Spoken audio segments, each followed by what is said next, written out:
What's up, YouTube? This is Tech, and today I'm going to be making my YouTube debut, talking about this week's Monday Night Football game. We got the 3-7 Philadelphia Eagles taking on the 2-8 Carolina Panthers, in what should be a battle of football juggernauts, essentially. Cleveland Browns fans, you have something to be excited about because there's a team out there worse than you guys, and yes, I am talking about the Philadelphia Eagles, who lost today 31-6 to the Washington Redskins, the worst loss they've endured by this team since 1986. And they weren't playing the 85 Bears, they weren't playing the 72 Dolphins, they were playing the Washington Redskins, who come into this game 28th overall in defense, and they were only able to put up a meager 6 points. In fact, to break down how bad the Eagles are, I'm going to have to put this into categories, starting with the O-line, which is completely devastated by injuries. There's just no one left to block, and it's sad to say because they're struggling running the football, they're struggling passing the football.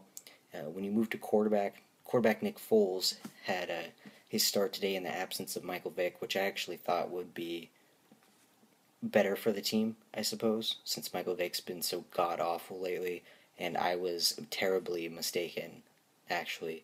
Nick Foles completed the game with less than 50% of his passes completed. He threw 2 picks. One wasn't his fault, I'll give him credit for that, but he looked trigger happy with the football, and he's got a lot of work to do. I don't think he's the answer for Philadelphia fans. Sorry.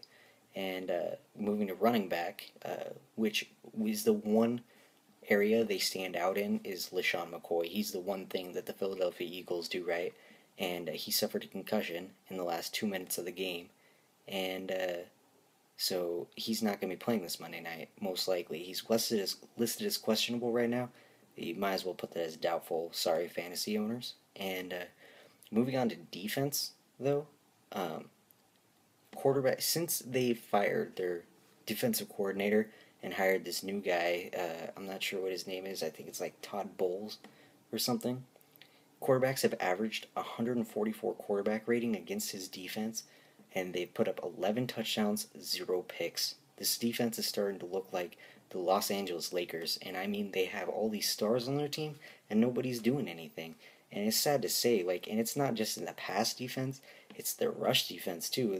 They're ranked 30th in the NFL in sacks, and they're not getting pressure on the quarterback, and they're not picking off passes. I mean, this defense is worse than the offense, and it's because of the lack of effort. I mean, they got 5 Pro Bowlers on that team right now, and they've gone 5 straight games without a pick, and that is absurd to me. On the plus side, their special teams isn't looking that horrible, at least the kicking.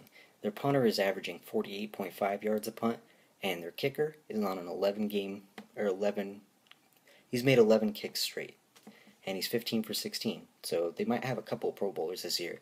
On a side note, their kicking coach definitely going to be franchise player of the year. And for the record, fun fact for you, the Philadelphia Phillies, who are Philadelphia's baseball team for all of you who don't follow baseball, have actually won a game more recently than the Philadelphia Eagles have, and baseball season's been over for a while, you guys. The Philadelphia Eagles are on their longest losing streak since 1994, and I'm expecting that to continue this week. The Carolina Panthers are a pretty bad football team, but at the least they're competitive.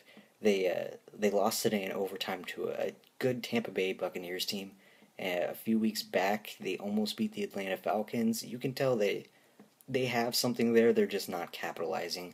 I don't expect Philadelphia to come in and take that from them, even though Cam Newton he's got a pedestrian 79 quarterback rating.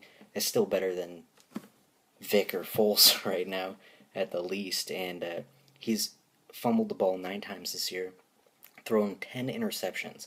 And in normal circumstances, I would say that because they're going to lose the turnover battle, they're probably not going to win. Except I don't expect him to turn the ball over because Philadelphia doesn't get turnovers. So I would expect that Cam Newton and the Panthers have a pretty good day, considering Cam Newton's a lot like Robert Griffin III, and they have the same playing style. I would expect Cam Newton to do fairly well against this team. And so, yeah, look for Philadelphia Eagles to lose this week again, and Carolina get its 3rd win of the season. Fantasy news, by the way, start Cam Newton, start Greg Olsen, and start Panthers defense. If you need any of those positions, Cam Newton will probably have a good day. Greg Olsen's been pretty consistent as of recently, and I'd expect he to have a pretty good day against this ridiculously awful defense. And yeah, this is II Tech signing out.